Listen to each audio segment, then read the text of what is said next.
Welcome, super friends. I'm putting together this video for you, and I will try to do another one. So here we go, a little intro music here. I know you want to hear that. Master Legends cashing in his chips, takes his last look from the ghetto window. That's right, the ghetto window. I'm not talking about potato chips, not talking about nacho chips, not talking about some party dip. Not this time. Okay, super friends, I hope you like that. And, oh, wait a minute, I have to throw in a little bit of...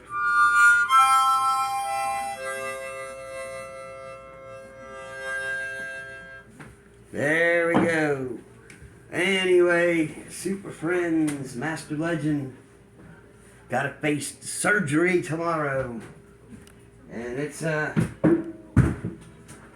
not a simple old surgery, not just, some cut wart off or something like that. No, it's kidney cancer surgery.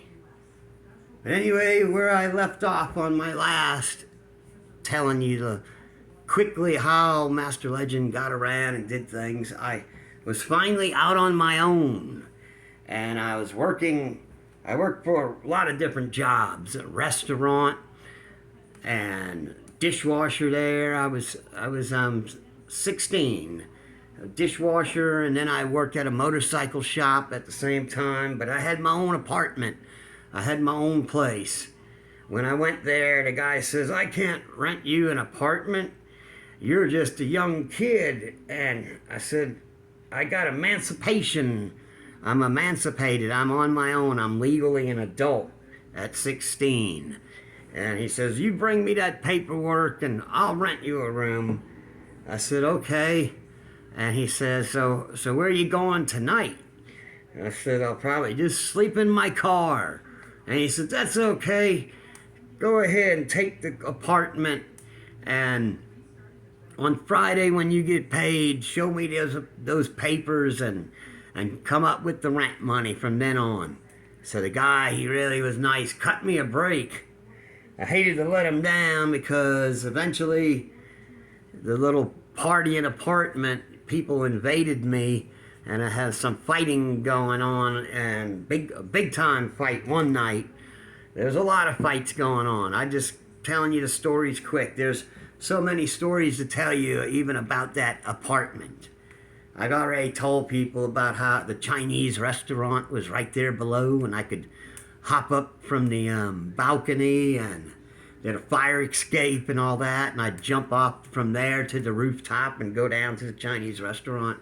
It was a good place, but I eventually got kicked out of there. And guess whose fault it was? Take a guess, the Peanut Head. Because he was the one, he was all jealous because I was working. He didn't want to work. He just hung around these guys that knew how to do all kind of tricks to get by for free. So anyway, I want to move on to tell you what happened. Because of all these things, the cops around there eventually started to think I was him because we looked a lot alike. Both had long hair, and they thought we were the same people. They blaming me. So I had a car lot job, and because of that, they kept pulling me over and giving me false tickets, things I didn't even do. Said I run stop sign, whatever, and I said, "No, I didn't," and I just have to bite the bullet and take the ticket. So eventually, because of all that, until I rushed my story, I had a friend of mine, the Hallucination. You heard about the Hallucination? Well, he was living in Florida, and he said, "You should just come up here. I've got a job and a place for you to stay." So I said, "Okay." So what happened was I took a bus one night, escaped out of that town, Slidell, because I knew the cops were waiting just to throw me in jail and throw some kind of false charge on me, just to get me in trouble, and because of the things my brother did. So I took that 3 o'clock in the morning bus on out, and I had 2 gallons of Jim Beam with me. By the time I got to Florida, 1 gallon was gone, that's for sure. I still had a gallon left for my friend. And then I get there and I find out there's no job and no place to stay. And we're out there hitchhiking that night.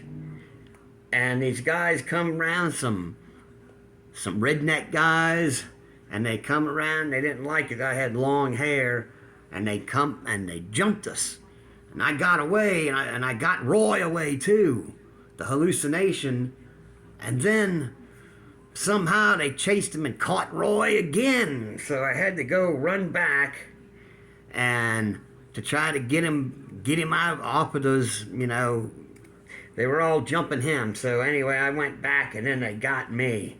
And they got me good. I wound up in the hospital. I finally got a place to stay. I was in the emergency room that night. Now, I sure, put up a good fight, but it's hard to, even for the legend, with hardly no sleep and drinking whiskey and all of that. The legend, was tired, hungry, and it was like 7 or 8 of them. Yep, they beat my face in a window cell and even cracked my skull. Yep, that was bad.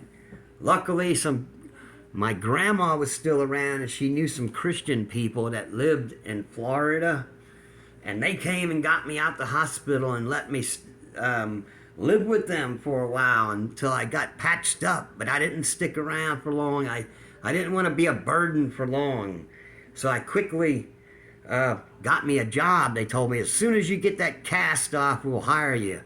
So I chopped it off myself before it was ready to be taken off. But I went ahead and I put a knife and a spoon around my wrist and put an ace bandage around it, and they were able to let me go work like that in great pain, but I had no choice. And then I got me a little apartment, my place out there. I got my own place. And then one night, it was one morning, the hallucination came to go check me out, and this was a mean place anyway. And the hallucination came, and he climbed up the ladder and to the 2nd floor, and knocked on my window. So I let him in. And the landlord there, the mean landlord, drug addict guy, he seen it, and he came in there and was mad. And he had his dog, Doberman Pinscher, and he made my friend Roy jump out the window. He took away the ladder, so Roy had no choice but to jump out the window, 2 stories. But he could do it. He didn't want to, but he was able to do it. We used to do all kind of wild stuff anyway. So then the guy went ahead and tried to get his dog to bite me. He says, "I don't like people like you." Making the story short, he kept trying to make the dog bite me. And I was holding on to my Bible at the time, and the dog turned around and bit him instead.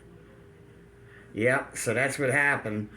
And, well, anyway, I got kicked out anyway. And we went ahead and we finally got a house, and then from one thing to the other, I eventually got married. I got married, and that didn't work out for long. I had a daughter, and she doesn't talk to me anymore. She thinks I'm just one of the bad memories of the past, and really I was the only one on her side with dishing out the money. I lived in a storage unit. A lot of people know that. I lived in a storage unit so that I could give her as much money as possible. That way she could go to college, and I did all the best I could, but I had to work too.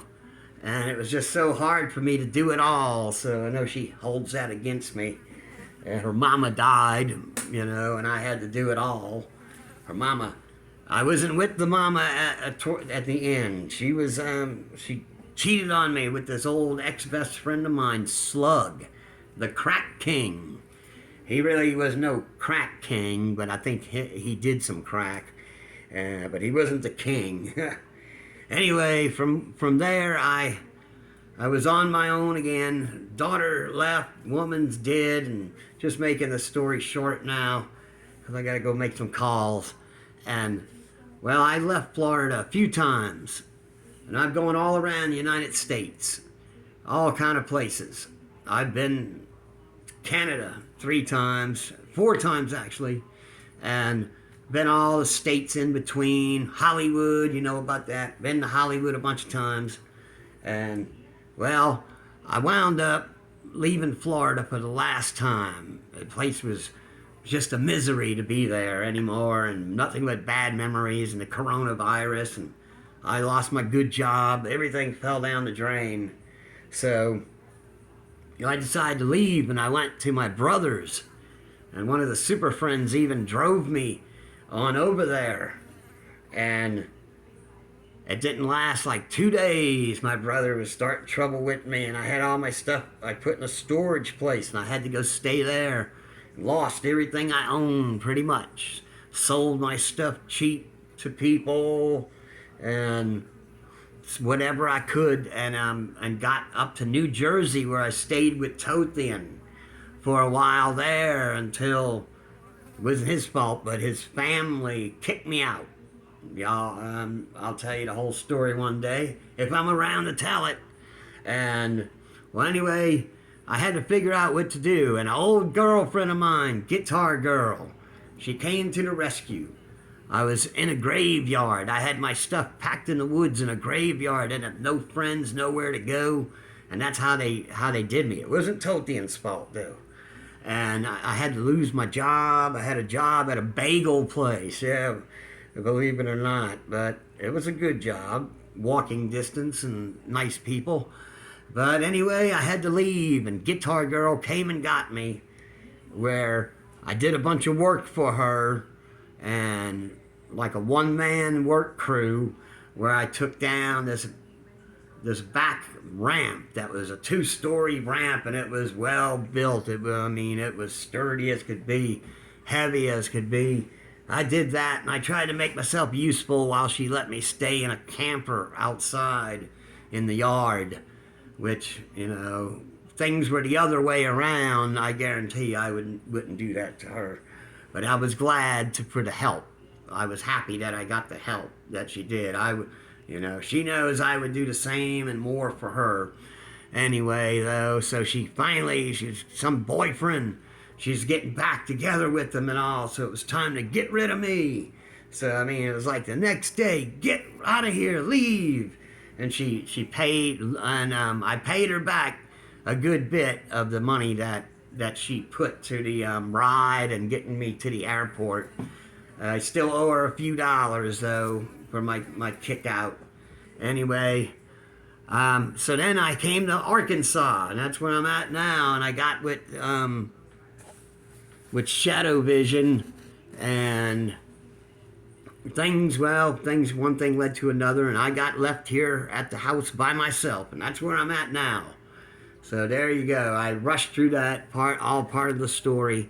And there's so many different stories to tell, but just wanted to let you know how I got here to Arkansas, and stories in between.